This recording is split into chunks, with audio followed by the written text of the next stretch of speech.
Meus amados, Deus seja louvado. Nós vamos ler o versículo 26 de Gênesis 38, o capítulo de Gênesis 38, o versículo 26. E depois o Salmo de número 32, tá bom? É o que nós vamos ler. Deus abençoe a todos vocês nessa noite. Então, o assunto hoje é pecado, consequência e libertação. Os três processos necessários para que a gente receba da parte de Deus a nossa vitória. Vitória. A gente fala tanto em vitória, né, gente? O que é vitória? Vitória é experimentar milagre da parte de Deus. Se você conversar com um filósofo e prestar atenção no que ele está falando, você desanima. Porque o filósofo pergunta, qual o sentido da vida? Se o projeto é nascer, crescer, produzir e morrer. E ninguém escapa disso, a menos que Cristo volte hoje para nos buscar. O filósofo faz você olhar para o seu avô, que não está mais aqui. E alguns de nós para os nossos pais, que lutaram tanto, mas que também não estão mais aqui. E vem a pergunta, o que ganha-se afinal? O que é ser um vencedor? É a teologia que vai responder. É a presença de Deus e a certeza de que somos seres imortais, amém? E que seremos vitoriosos se quando cairmos, estivermos de bem com Deus. A Bíblia diz que o machado está posto à raiz da árvore. Para o lado que a árvore cair, para esse lado ela fica. Se cair nos braços do Senhor, então fica. Se cair nos braços do adversário, também fica.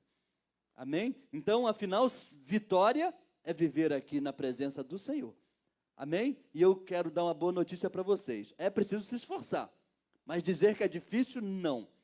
Não é tão difícil assim, porque o Senhor Jesus disse o seguinte, vinde a mim, todos vós, que estáis cansados e sobrecarregados, e eu vos aliviarei. Ele manda, tomai sobre vós o meu jugo. E ele manda, aprenda dele. E ele dá uma recompensa. Aprendei de mim, que sou manso e humilde de coração, e encontrareis descanso para as vossas almas. Ele promete descanso para as nossas almas. E não é só quando a gente deixar esse corpo, não. Já dá para ter descanso aqui, se confiar nele. Se parar de confiar em você. Você parar de achar que você é o tal, ou a tal. Não é. Mas ele é. E se você confiar nele, ele te alivia. Você já vai dormir muito bem nessa noite, por saber o seguinte, eu só devo adorá-lo, amém? Meu assunto é com ele, eu devo agradá-lo, e isso funciona. Ele paga bem. Quando eu digo que ele paga bem, não estou falando de dinheiro, não. Eu estou falando que ele te sustenta. Ele faz o que você precisa. Quando ninguém puder te ajudar, lá está ele, porque você o amou. É o que está escrito no Salmo de número 91. Pois que tão encarecidamente você me amou, também eu te livrarei. Vou colocar você no alto refúgio, quer dizer, eu vou te proteger, porque você conhece o meu nome. Amém? São promessas que Deus cumpre na vida dos seus filhos, meus amores. Tem sido assim, tá bom? Então nós vamos ler primeiro Gênesis 38, versículo 26, tá certo? Apenas esse versículo que diz assim, e conheceu-os Judá, e disse, mais justa é ela do que eu, porquanto não a tenho dado a Selá, meu filho, e nunca mais a conheceu. Amém? Glória a Deus. Agora, no Salmo de número 32.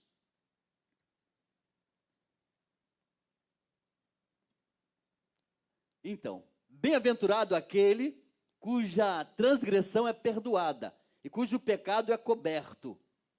Bem-aventurado o homem a quem o Senhor não imputa maldade e em cujo espírito não há engano. Quando eu guardei silêncio, envelheceram os meus ossos pelo meu bramido em todo dia.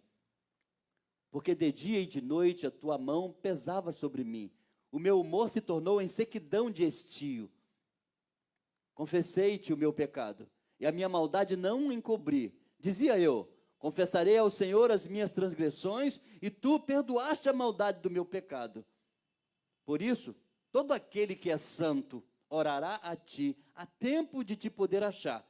Até no transbordar de muitas águas, estas não lhe chegarão.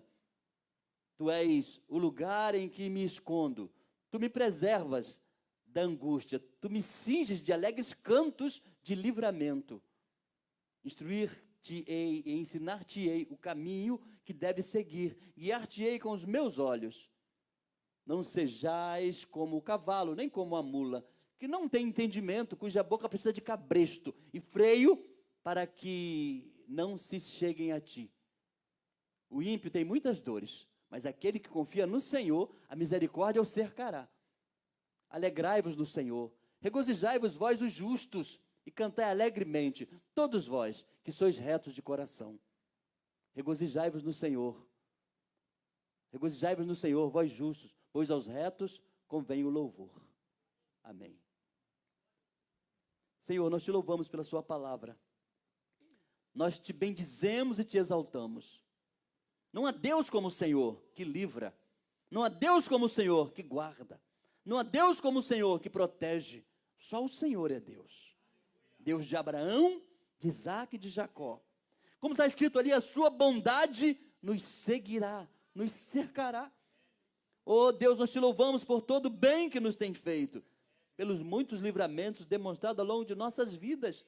Tu és Deus e nos cerca com o seu amor. Portanto, Deus, ajuda-nos e ensina-nos a te agradar, a te servir em espírito e em verdade, para que tu, ó Deus, possa transbordar nas nossas vidas. Em nome de Jesus. Glória a Deus. Cria em mim, ó Deus, cria em mim, ó Deus, um coração puro e renova um espírito inabalável. E aí? Isso, o teu espírito, ela dizia, tire de nós o teu espírito. Quero aprender com meus erros e não mais cometê-los. Sei que não vai ser tão fácil, mas difícil é continuar no erro e viver o mesmo desespero e ficar pra trás. Eu quero ser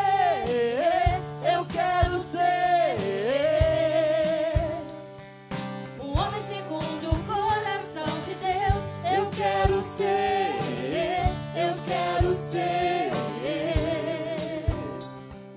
Um homem segundo o coração de Deus.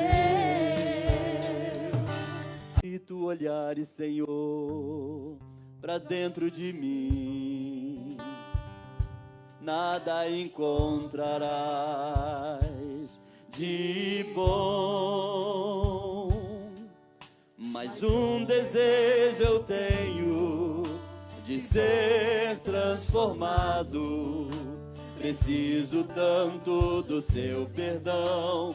Dá-me um novo coração. Dá-me um coração igual ao teu, meu mestre. Dá-me um coração igual ao teu, coração disposto a obedecer, cumprir todo o seu querer. Dá-me um coração igual ao teu. Nós te adoramos, Espírito Santo de Deus, aleluia. Gente, como eu disse, pecado, consequência do pecado e libertação. É o assunto de hoje. Meus amores, eu disse para vocês agora há pouco, se nós ouvirmos o filósofo, ele estará fazendo a seguinte pergunta: de onde vim? Quem sou? De onde vim e para onde vou? E aí, no reducionismo dele, ele vai dizer, ora, o plano biológico, nascer, crescer, reproduzir e morrer, e acabou. Amém? E aí parece que está tudo explicado para ele. E às vezes criticam a gente que tem fé. Porque eles dizem, acreditar em Deus para quê? Você não conhece como é que a coisa funciona? Só que eles não entendem. A fé em Deus é produto de uma experiência com Deus. A fé em Deus é produto de uma experiência com Deus. Vi um testemunho de uma mulher já idosa, escritora muito famosa, se não me engano, Raquel de Queiroz, dizendo, coisa triste não ter fé. Ela dizia, eu não tenho fé. Ela dizia, minha filha estava doente e eu não sabia o que fazer. Como eu sou infeliz. Como é infeliz a pessoa que não tem fé. Amém? Mas é muito mais fácil não ter fé do que ter. É muito mais fácil não crer em nada. Porque se você não crê em nada, você não está debaixo de juízo nenhum. Se você não crê em nada, você não tem que prestar conta para ninguém. Você não crê em nada. Aí vem o que não crê, criticando o que crê, e chamando a gente, às vezes, de tolo. Crer é mais difícil do que não crer. Porque a fé é uma coisa espetacular. Você olha Pedro. A fé é produto de alguma experiência. Uma fé forte é uma experiência que se tem com Deus. Que pena que eu tenho de quem não tem experiência com Deus. É mais ou menos um filho que nunca foi tocado pelo pai, que nunca foi amado pelo pai, que nunca foi abraçado pelo pai. Talvez ele diga que o pai não exista. Amém? Mas Pedro teve muita experiência com Deus. E em Atos, Pedro vai entrar no templo para pregar a palavra, para fazer adorar o Senhor. E tem um mendigo aleijado também. E pede uma esmola para Pedro. E Pedro diz, eu não tenho ouro e nem prata, mas o que eu tenho eu te dou. Em nome do Nazareno, levanta e anda. Pedro cura esse homem. E esse homem fica muito satisfeito, sai pelas ruas dizendo, Pedro me curou, em nome de Jesus o Nazareno. Cria ciúme nas autoridades, Pedro vai preso. Eles não querem que Pedro pregue e nem cure ninguém, porque eles têm ciúme da autoridade de Jesus. Mataram Jesus e agora não querem que ele faça milagres através de Pedro. Mas Pedro foi preso e apanhou muito. Pedro sofreu na prisão.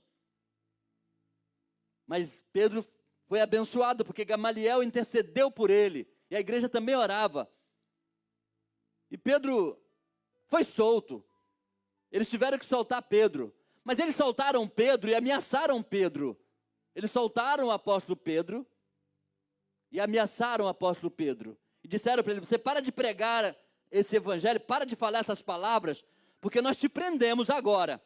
Mas coisa pior vai te acontecer se você continuar pregando. O que Pedro falou? Eu não posso parar de falar do que eu tenho visto e ouvido. Não era mais fácil para o Pedro calar a boquinha? Ele já tinha sido preso, já tinha apanhado, não era mais fácil calar a boquinha? Só que ele não podia negar o que ele viu. Ele não podia negar o que ele viu. Ele viu Jesus curar a sogra dele. Ele viu Jesus curar e ressuscitar filho da viúva de Naim, Lázaro.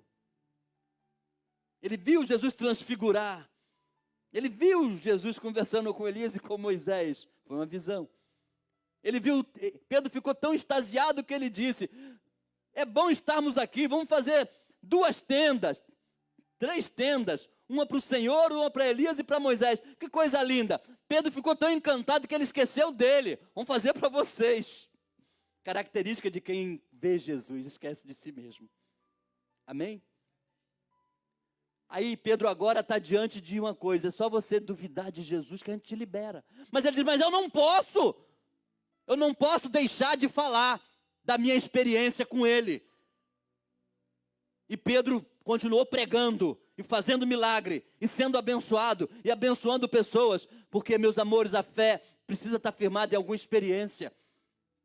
Sabe, você precisa ter experiência com Jesus para ninguém dissuadir você de amá-lo. Você precisa ter experiência com ele. Por isso que tem que buscá-lo.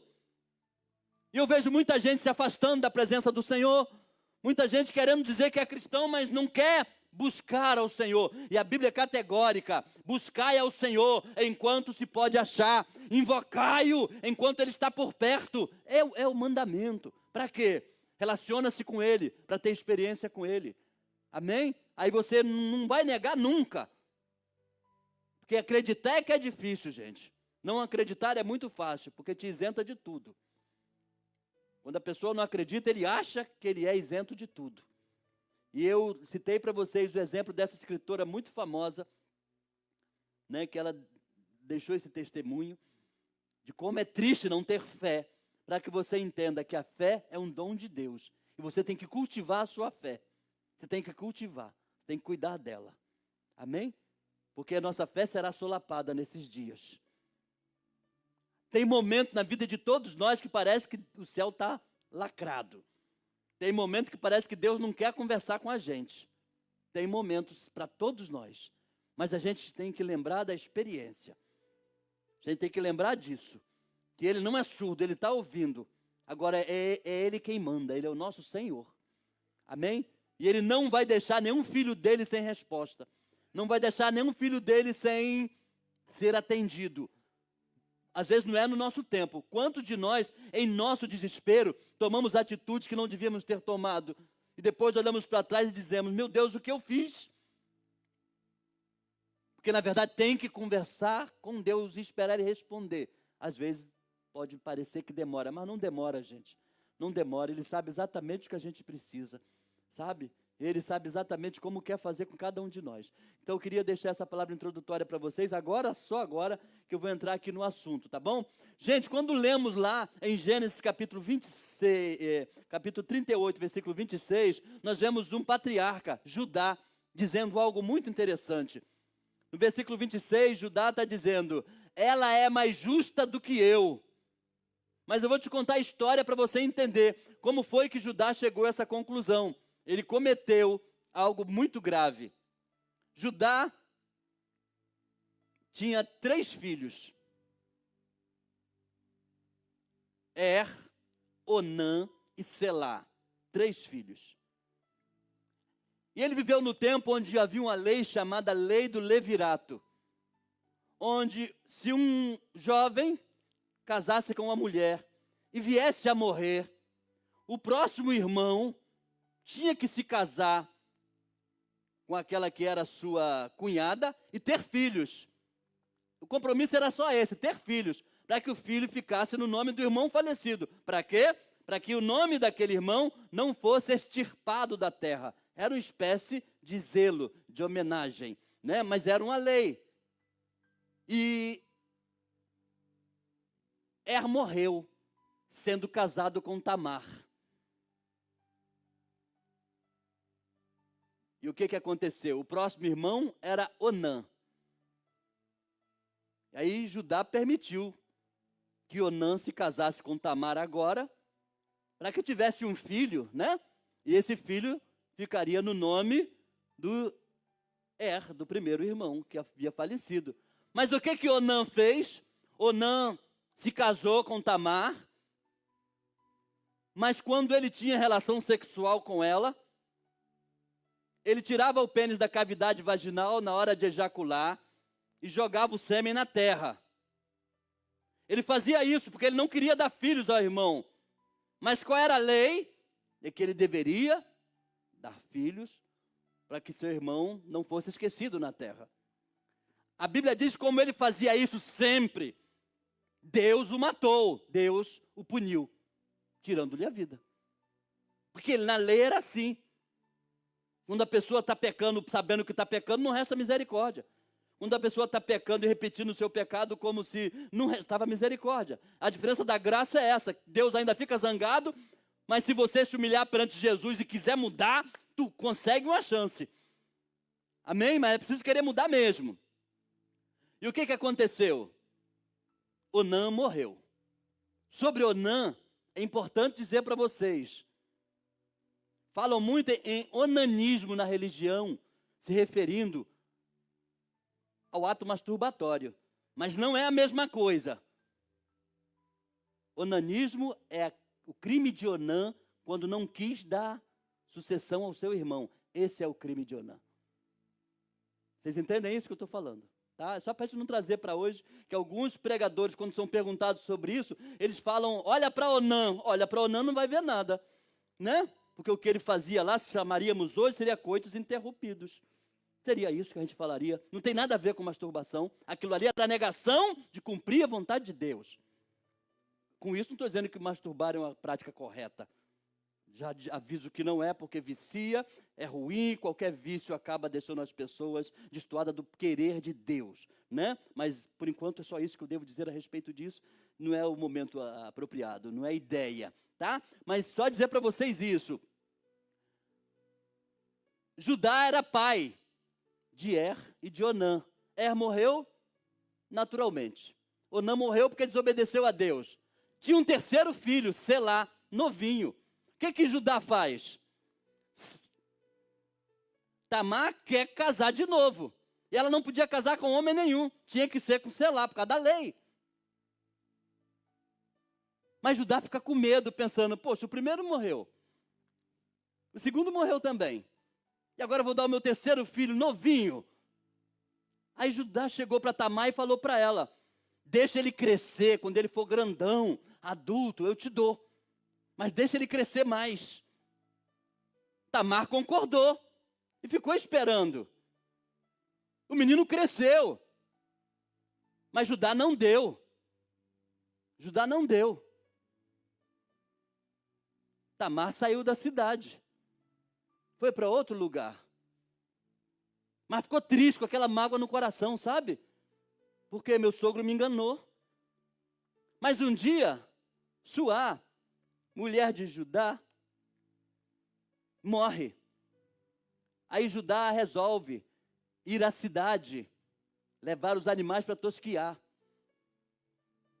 Depois de alguns meses do falecimento de sua mulher, e ele chegando na cidade, ele resolve procurar uma prostituta para se relacionar. E ele vai. Mas Tamar está naquela cidade, e as pessoas falam para Tamar, seu sogro está na cidade. O que Tamar faz? Se veste de prostituta. Fica no lugar habitual. Judá vai passando ali e se dirige para ela. E pergunta para ela, o que eu devo te dar para poder ter relação com você? O termo bíblico nessa época era entrar a você, né? Mas eu estou traduzindo aqui porque tem que traduzir, né? E o que acontece? Ela fala, vê o que você tem aí para me dar? Me dê algum penhor. Ele fala, mas eu não tenho nada, senão esse anel, esse cajado e essa capa. Aí ela falou, deixa comigo, depois você me traz uns cabritos. Ele concordou com ela. E dormiram juntos. Ele teve relação com ela. Aí ele voltou.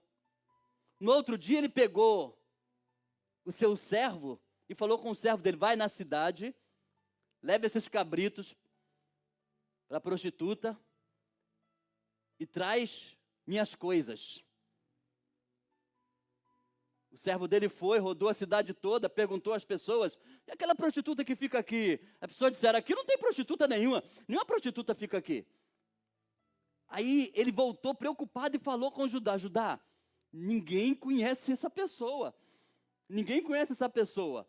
Eu perguntei para todo mundo, aí Judá falou com ele, deixa para lá, porque a gente vai se complicar mais ainda. A gente já vai acabar, né, se complicando mais ainda, deixa para lá. Aí deixou. Só que 3 meses depois, chegou uma notícia no ouvido de Judá. O Judá, tua sogra, quer dizer, a sogra de Mar, né? Tua nora está grávida. E já fazem 3 meses que tua nora está grávida. O que Judá faz, sendo ele um patriarca? Peguem ela, tragam ela a mim. Porque ela tem que ser punida com a morte. Porque ela está traindo a minha família. Ela está traindo o trato que fez comigo. Peguem também o homem que teve relação com ela e traga também, para ele também ser punido. Aí foram lá e trouxeram Tamar, sabe? E ele colocou a Tamar no lugarzinho de ser julgada, direitinho. Mas não tinha o homem, só acharam ela. E ele mesmo promoveu um interrogatório de quem é o filho que você tem no seu ventre. Quem é o homem que te engravidou e desonrou minha família? Aí o que ela faz? Ela começa a pegar o objeto. A quem pertencer esse anel? A quem pertencer essa capa? a quem pertence esse cajado? É o filho que eu trago no meu ventre. O que ele fala? Tira ela daí, não toque nela. Ela é mais justa do que eu. Ele reconheceu. Ela é mais justa do que eu. Por quê? Eu era o sogro dela. Eu prometi dar meu filho para ela. E eu abandonei. Eu prometi cuidar dela. E eu abandonei. A gente era uma família. E eu abandonei. Ela entendeu. Ele entendeu que ele era um homem injusto, tendo obrigação de ser justo, porque era um patriarca. Vocês entendem o que eu estou dizendo para vocês? A empatia. Pelo menos quando cometer pecado, tenha empatia. Quando tiver numa crise, pensa onde foi que você errou também, porque você também pode ter errado. Mas não é para se matar, não. É para prostrar-se diante de Deus e falar com Deus: me perdoa porque eu também errei. Me perdoa porque eu contribuí para isso. Me perdoa porque eu fui omisso. Me perdoa porque eu fui omissa. Não é para se matar, não. É para entender e falar com Deus: me ajuda a reconquistar o que eu perdi. Você entende? É pecado e consequência. Mas na consequência, a humildade é muito importante. Porque, gente, tem uma coisa que Deus ama a humildade, gente. Deus ama a humildade. Deus ama a humildade. Deus ama tanto a humildade, gente, que quando Ele, através de Cristo, esteve aqui, lavou o pé do seu traidor, gente.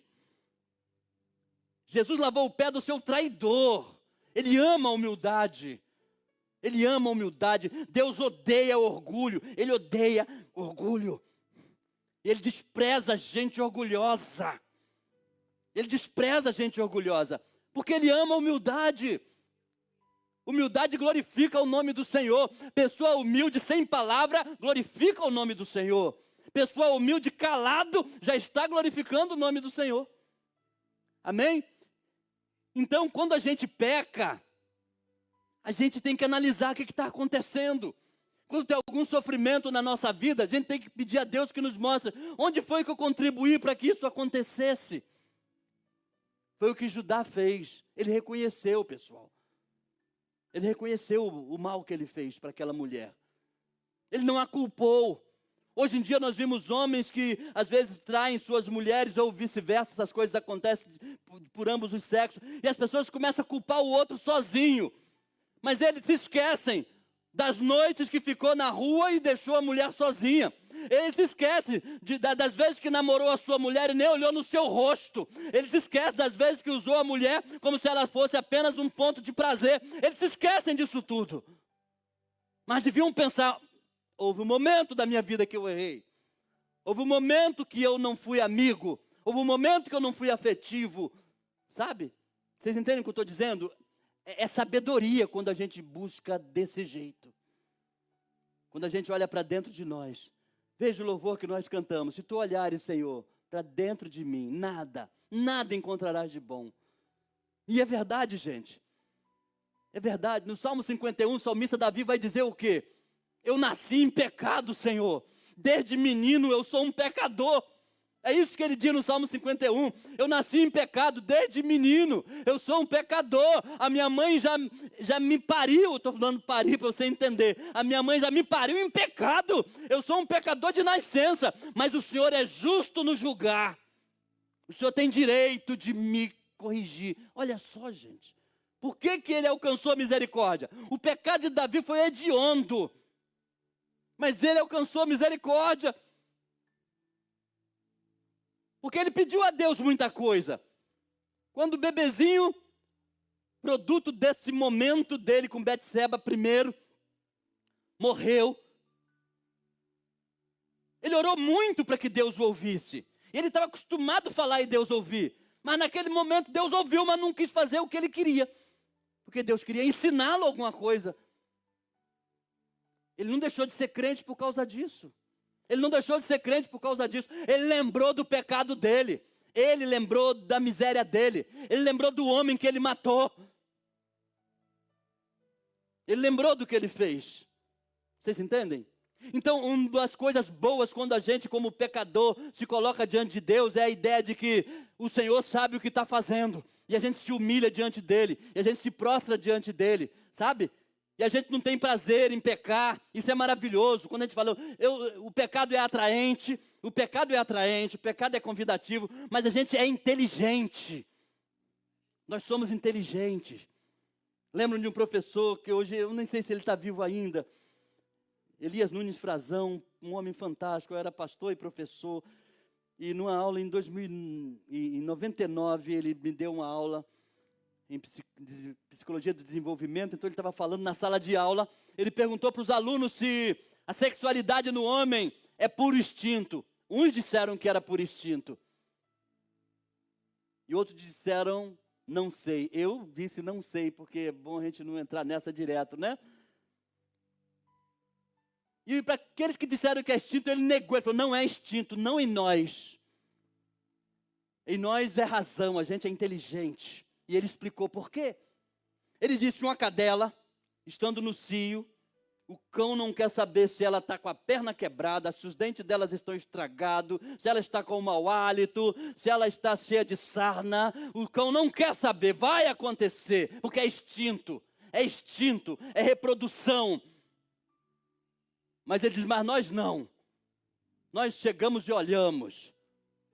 Nós somos atendidos pelo cheiro, pelo modo que se está vestido, pela beleza. Nós selecionamos, nós escolhemos.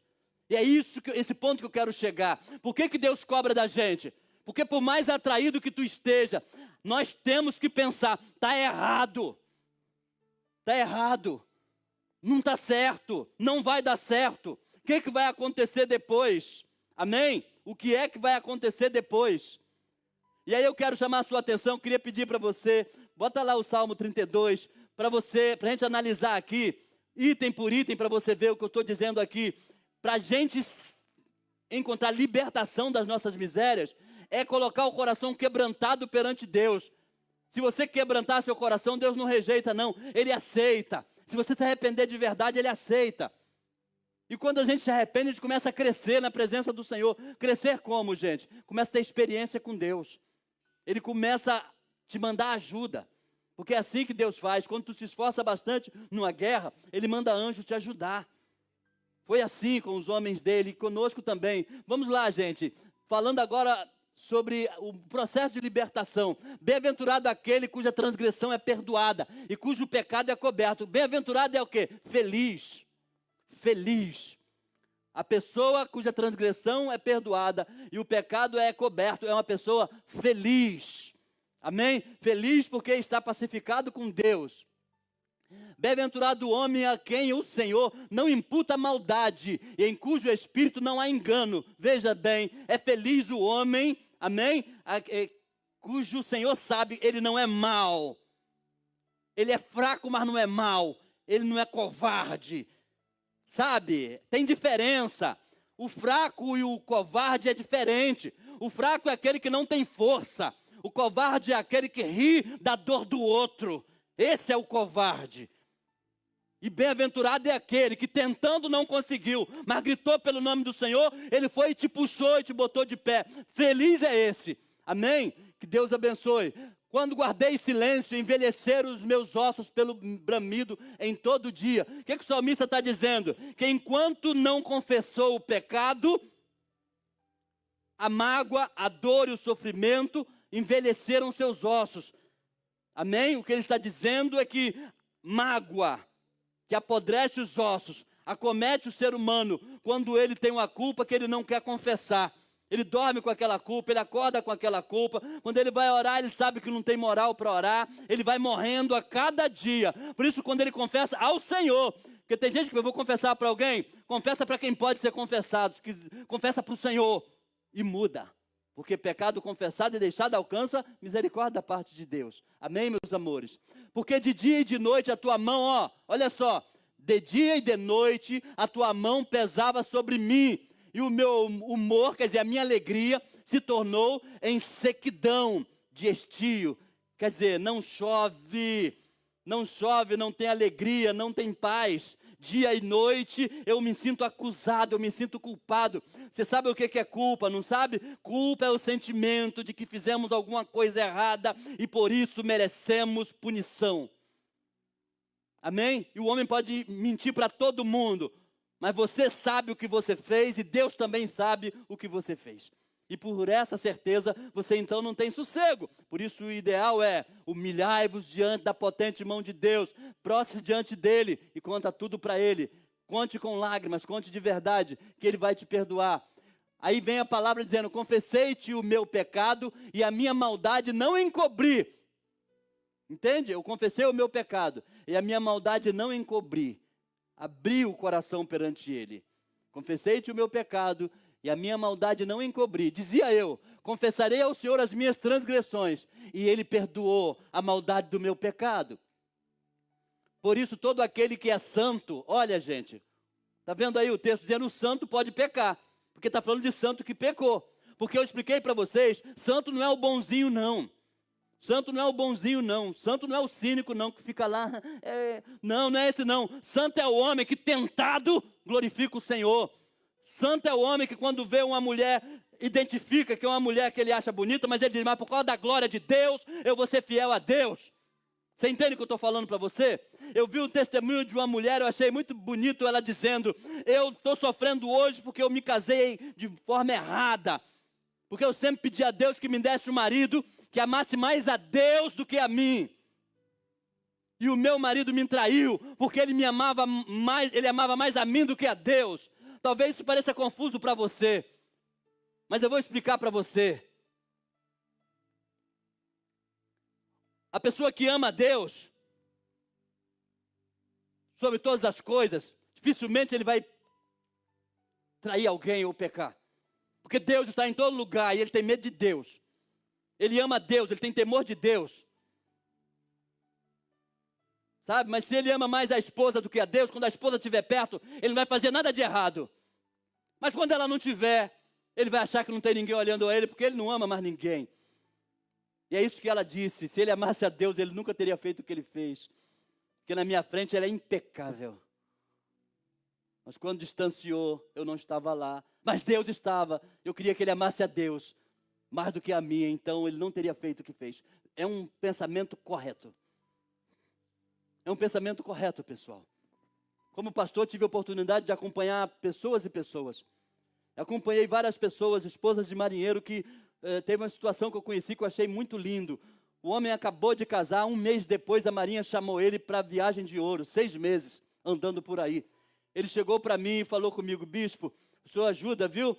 Ajuda aí minha esposa naquilo que ela precisar, eu vou estar sempre telefonando, também falando com o senhor, mas ajuda. Eu achei lindo o comportamento daquela mulher naquele período, um comportamento de santa. Um mês de casada só, mas um comportamento de santo, uma coisa maravilhosa da parte de Deus. E aquele homem também, quando chegou dando testemunho de todos os portos que ele passou, de toda a luta que ele passou, mas ele sempre se lembrava, eu tenho um voto com Deus e o meu Deus está aqui. Você entende o que eu estou falando com você? Sozinho a gente não aguenta não, mas se você lembrar que tu não está sozinho, então você aguenta. Sozinho eu não aguento, mas eu não posso andar sozinho. Amém? Você entende o que eu estou te falando? Então é importante que essas coisas aconteçam. Por isso volte um pouquinho só, tá? Por isso todo aquele que é santo orará a ti a tempo de te poder achar. Até no transbordar de muitas águas, estas não lhe chegarão. Veja bem, o santo saberá que ele tem dono. Eu expliquei para vocês que santo, né, não é bom, não é a pessoa boazinha. Santo é o escolhido. Deus te escolheu, tu é santo. Tu é filho dele. Ele te ama. Sansão fez aquilo tudo e continuava sendo santo. Davi bagunçou também, como nós vimos aí, né? E ele também era santo. Terminou os dias como santo, porque Deus o escolheu e ele se arrependeu. Amém? Então o santo não é perfeito, o santo é alguém especial que Deus chamou. Então você tem que valorizar isso em nome de Jesus. Tá bom? E aquele que é santo vai orar a Deus a tempo de o poder achar e até no transbordar de muitas águas, até dentro de situações extremamente complexas, estas águas não te cobrirão. Aí agora vem um louvor. Tu és o lugar em que me escondo. Tu me preservas da angústia. Tu me cinges de alegres cantos de livramento. Livramento. Tem um louvor antigo que eu gosto muito que diz assim: Senhor, Tu és meu esconderijo.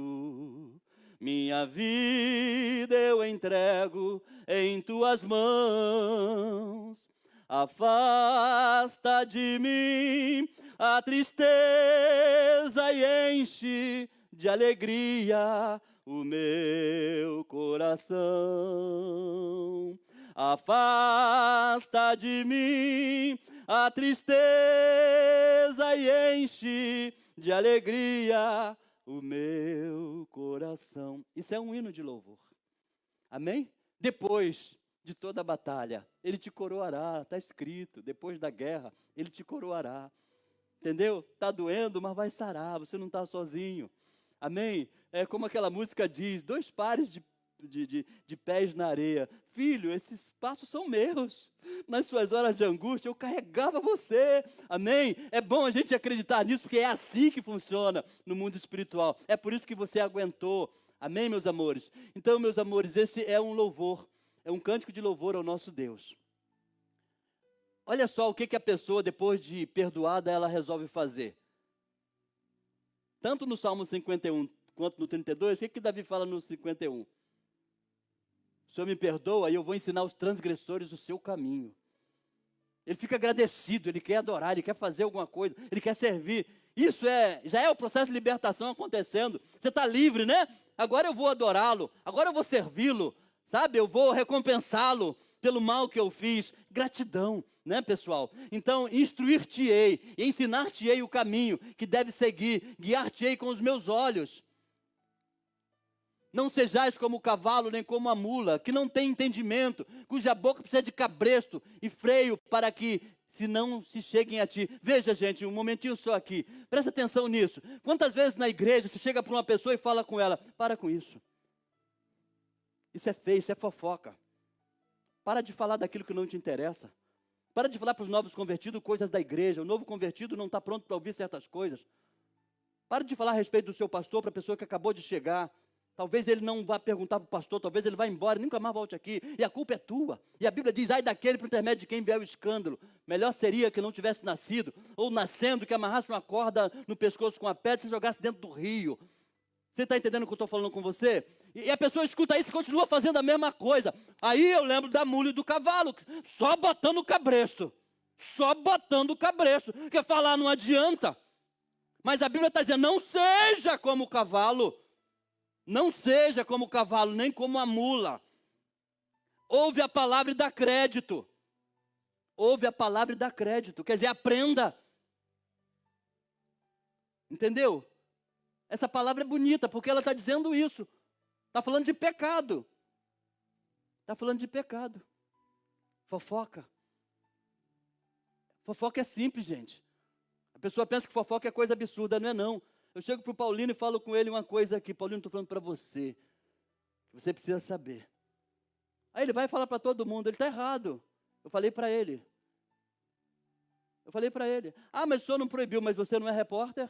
E eu falei para você, eu falei para o meu amigo. Todos poderiam saber, mas cada um tem um tempo de poder saber certas coisas. Vocês entendem o que eu estou dizendo? Não está certo. A gente tem que tomar cuidado com essas coisas. Porque nós somos seres racionais, nós não somos como o cavalo, né? E nem como a mula. Nós raciocinamos, nós temos um código, né? Fala-se muito de ética na igreja, em qualquer lugar, mas ética, gente, é para a vida. Ética é para a vida funcionar direitinho. A ética na profissão é para ninguém matar ninguém. O cuidado que o enfermeiro tem que tomar com o seu trabalho é para não errar e fazer uma maldade com a vida das pessoas. Pode ser até sem querer, mas não adianta. Vai na ética, né? Vai no cuidado. Não sejais então como o cavalo, nem como a mula, que não tem entendimento. Veja, o cavalo e a mula está certo, ele não tem entendimento. Não tem entendimento. Precisa botar cabresto para guiar. Não vai obedecer só porque você falou. Mas você não. Eu e você não. Nós temos entendimento, né? Nós temos entendimento. Tá certo? É a mesma coisa a pessoa falar assim, eu faço isso e faço aquilo. Eu sou uma pessoa assim, mas não esquenta a cabeça não. O mundo animal todo é assim. Gente, não vai comparar o homem com o mundo animal, né? Porque o mundo animal faz coisa que você olha e fala, tem que entender porque é animal. Nós não. Nós temos entendimento sim. A gente sabe que vai dar conta das nossas ações perante o Senhor. Vamos terminar, meu amor, pode ir. O ímpio tem muitas dores, mas aquele que confia no Senhor, a misericórdia o cercará. Uma promessa, gente. Uma promessa. Depois de perdoada, a pessoa sente isso. Amém? A misericórdia vai me cercar. O cuidado de Deus vai me cercar. E é uma promessa que vai se cumprir em nossas vidas. Se nós entendermos que quando a gente confessa o nosso pecado para Deus, a gente alcança misericórdia da parte de Deus. Alegrai-vos no Senhor, regozijai-vos vós os justos. Aí, gente, justo. Aquele cujo pecado é perdoado fica justo. E agora é só andar na presença do Senhor. Ele te perdoou, Ele justificou você agora, né? E agora você anda na presença do Senhor para experimentar o que a Bíblia diz. Eu estava citando um dia desse aqui, né? O salmista dizendo, fui moço e agora sou velho. E o salmista diz, eu nunca vi um justo ficar envergonhado e nem a sua descendência mendigar o pão. Isso é muito lindo, gente. Mas acende na gente uma lâmpada. Por que aquela pessoa... Ou a Bíblia, nesse caso, está equivocada, ou ele não é justo. Eu prefiro achar que ele não é justo, pessoal. Eu prefiro achar que ele não é justo. Porque Deus é justo na sua palavra. Deus é fiel na sua palavra. Você está na presença do Senhor. Você está na presença do Deus de Abraão, de Isaac e de Jacó. E vai ficar sendo humilhado. Sua família mendigando o pão. Se dele, ele é dono do ouro e da prata. Não estou falando de riqueza, não. Quem está falando aqui é um menino que cresceu dentro de uma família onde muitas vezes só tinha angu e couve para comer. Mas tinha. Eu falei, eu era menino, comia angu e couve e não sabia nem que eu era pobre, porque ninguém me falava. Eu achava mesmo que eu era príncipe e deu tudo certo. Amém? Mas tinha alegria na nossa vida, tinha alegria na nossa casa. Então, a presença de Deus muda tudo, gente. Alegrai-vos no Senhor, regozijai-vos vós os justos, e cantai alegremente, todos vós que sois retos de coração. Amém? Tem mais? Regozijai-vos no Senhor, vós justos, pois aos retos convém o louvor. Está vendo, gente? Os retos, aqueles cujos pecados são perdoados, eles experimentam prazer de adorar a Deus, prazer de cantar, prazer de viver. Ele não vai ficar enrolado com o filósofo. Você vai ver o velho de 80 anos adorando o Senhor com maior alegria. Ninguém vai entender. Está cantando por quê, velho? Eu estou cantando porque eu estou vendo a glória de Deus. É isso aí.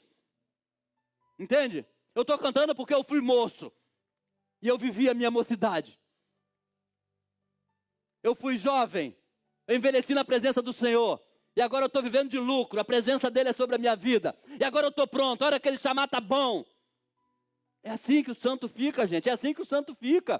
É assim que o santo fica, entendeu? Eu vim agora, eu cheguei atrasado um pouquinho, que fui visitar o meu príncipe, irmão Jaime, pai do evangelista Júlio, vai fazer 98 anos de idade, saúde debilitada. Mas ele está falando comigo lá agora, bicho, eu estou pronto, ora a Deus para que ele... me descanse, mas eu estou pronto, e cantamos em tua presença, nos alegramos, e aí eu vim para cá, entendeu? Vendo um justo, que aquele homem viveu como justo, e ele não está com medo de nada, ele está elogiando os filhos dele, ele está dizendo, Deus me deu dois filhos maravilhosos, você entende o que eu estou dizendo para você? O filósofo está errado, eu respeito a capacidade de pensar, filosofia é o ramo da ciência, ou melhor, do conhecimento, né? Que se caracteriza pelo livre exercício do pensamento. Daí você vai escutar muita coisa de filósofo, que sei, que nada sei, se penso logo existo, né? Conheça-te a ti mesmo, conhecerás o teu próximo, tudo coisa de filósofo. É bacana demais alguns, mas outros não faz o menor sentido. Esse o que sei, que nada sei, eu não entendo. Porque você diz e desdiz logo, mas tudo bem. Depois a gente analisa isso. Mas só para você entender, meus amores, Deus é um Deus fiel, justo. E eu queria que você buscasse experiência com Deus. Experimente orar a Deus. Orar a Deus de mãos dadas com a sua esposa quando chegar em casa. Sabe? Orar com ela, abraçadinho nela, como um amor mesmo. Orar como um amante, duas pessoas que se amam muito, sabe? Ora ali juntinho um pouquinho. Você vai ver coisa boa acontecendo na tua vida. Você vai ver, Deus vai te trazer à memória coisa maravilhosa. Às vezes o casamento está esfriando, sabe, pessoal? E a pessoa não se dá conta. Você ora para que Deus te dê tudo. Tu ora para Deus dar emprego, ora para Deus dar dinheiro, ora para Deus dar saúde. Mas o casamento está esfriando e você começa a botar culpa em alguém. Abraça e ora. Deus vai te fazer lembrar quando tudo começou, quando você a conheceu. Virá a sua memória aquela menina esguia, linda. E na mente da mulher virá aquele homem cheio de sonho, encantador, que lutou tanto para que vocês vivessem, e o amor vai voltar, gente. Mas tem que fazer direito, tem que fazer aos pés do Senhor. Se você olhar para fora, se olhar para as novelas, nada vai dar certo, porque o mundo jaz no maligno, mas Deus continua, meus amores, no seu alto e sublime trono, reinando, e reinando para nós, reinando para nos dar graça, reinando para nos dar vitória. Amém? Que o Senhor nos abençoe nessa noite. Vamos ficar de pé, meus amores? Nós vamos orar, fazer os anúncios e encerrar o nosso culto hoje. Eu espero que o Senhor tenha abençoado o seu coração, te dado coragem, amém? Para você vencer toda sorte de iniquidade que porventura povoe o seu coração e imaginário. Que você seja mais do que vencedor, em nome de Jesus.